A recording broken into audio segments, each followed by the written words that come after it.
Inama y'umunsi y'abashakanye. Ibibazo bitatu ugomba kwibaza mbere y'uko ugira abana. Gushyingiranwa ni ibintu byiza cyane kandi biranashimisha kugira inzozi z'igihe kizaza hamwe n'umuntu ukunda kurenza abandi bose ku isi. Mukimara gushyingiranwa rero wowe n'uwo mwashakanye muzibaza ikibazo kinini kibaza niba mushaka kugira abana. Iki ngiki ni ikibazo abashyingiranwe bakunda guhuriraho bakibaza bati ese mu by'ukuri byaba ari ryari? Noneho natwe rero reka uyu munsi tugufashe kwibaza ibibazo bitatu by'ingenzi ubundi mbere yo kugira abana abantu twese twakabaye twibaza. Ikibazo cya mbere ni ese ni iyihe ngengabihe mufite mu bitekerezo byanyu ni ryari mu by'ukuri twumva twiteguye kuba twabyara? Kuba mwavugana ku by'ingengabihe buri wese afite mu ntekerezo ze ku byerekeranye no kugira abana. Ushobora gusanga uko muri babiri mutandukanye cyane ku bijyanye n'ibihe muzabyarira abana. Igitangaje ni uko akenshi usanga uwo mwashakanye afite inyota yo kugira abana, nyamara mu gihe undi we aba atekereza yuko kugira abana byazaba nyuma. Niba rero ari wowe wifuza kugira abana vuba, ugomba kubanza ugafata akanya ugatembera kandi ukabona experience ihagije y'uburyo kurera abana bigenda ndetse n'uburyo atari ibintu byoroshye nk'uko ubitekereza. Ni mu gihe kandi ku rundi ruhande nawe utifuza kubyara, ibaza uti ese kuko ndimo ndagendera ku kugira ubwoba bwo kubyara cyangwa ahubwo ndimo gushyira mu gaciro? Ubushakashatsi bwerekana ko gutegereza agahe gatoya mbere y'uko mugira abana bitanga umusanzu ukomeye ku mateka yanyu nk'abashakanye, kandi bikaba byerekana yuko kubyara mwabiteguye kandi mwabyumvikanyeho ari kimwe mu ngingo nziza cyane z'ahazaza hanyu. Icya kabiri, ese witeguye ku mpinduka z'umubano wanyu? Uko byagenda kose impinduka zo zigomba kuba igihe muvuye ku kwitwa umugabo n'umugore maze mukitwa papa ndetse na mama w'abana. Kugira abana rero ni igihe ndetse gitwara imbaraga kandi ntabwo muzabona akanya gahagije ko kongera guteretana nk'uko byahoze mbere mutarabyara. Ibyo ariko ntabwo bisobanura yuko mutazongera kubona akanya kanyu kihariye, ahubwo bivuze yuko umwanya munini muzajya mumarana n'abana banyu. Ahangaha rero turabashishikariza kwakira izo mpinduka kandi mukanazitegura mbere y'uko ziba. Uko ababyeyi baba bakunda abana kose rero ntabwo uzahura na benshi bitigeze bigwirira no kuvuga bamaze kubitekerezaho bigeze bavuga yuko bifuza kubyara ku kanya nyuma yo gushakana bataramarana igihe hagati yabo. Ku bashyingiranwe rero bategereje igihe gihagije, uzumva bavuga yuko bishimira umwanya bagize nk'abashakanye mbere y'uko abana baza mu mubano wabo. Ikintu cya gatatu ugomba kwitaho rero, mwembi mwiteguye kugira ubumwe bw'umuryango.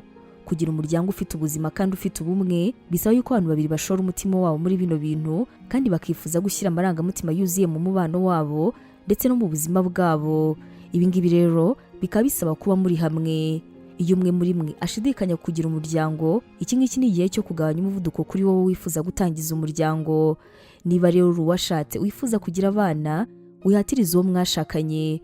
Mu by'ukuri ntabwo uzamuhatiriza kuba umubyeyi mbere igihe wazaba abyiyumvamo, nubimuhatira ntabwo azabikora yishimye.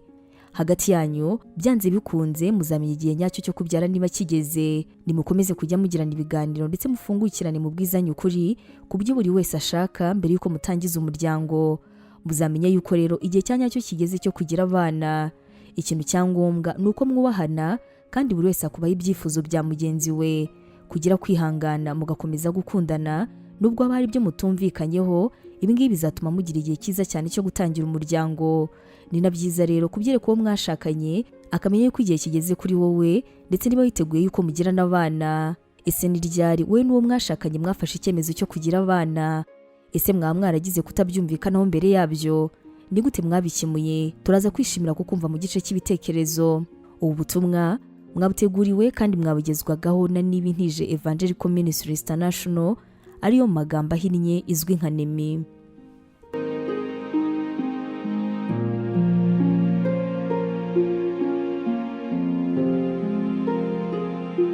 Waba utekereza ko wahamagariwe gukora umurimo w'Imana? Wifuza inyigisho nyinshi se zisohoka buri munsi zagufasha mu buzima bwawe kandi zikagukomeza mu bibazo? Wumva wifuza kwiga teolojiya ukamenya ijambo ry'Imana, intwaro yagufasha mu buzima? Duhereye kuri kino kibazo cya nyuma, niba igisubizo cyawe ari yego, ngufitiye inkuru nziza cyane. Tugufitiye ishuri ryiza rya teolojiya kandi wigira ku buntu.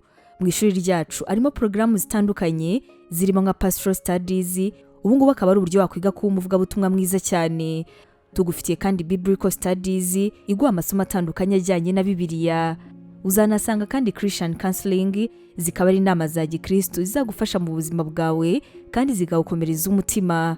Gusobanukirwa neza ibi, wasura urubuga rwacu ari rwo wa3.nemibibinstitute.com, cyangwa se nanone ukaba watwandikira kuri WhatsApp ari ikimenyetso cyo guteranya 141 232 650 34. Wanatwandikira kandi kuri nemevangelism@yahoo.com. Tuzishimira gusangira nawe ijambo ry'Imana.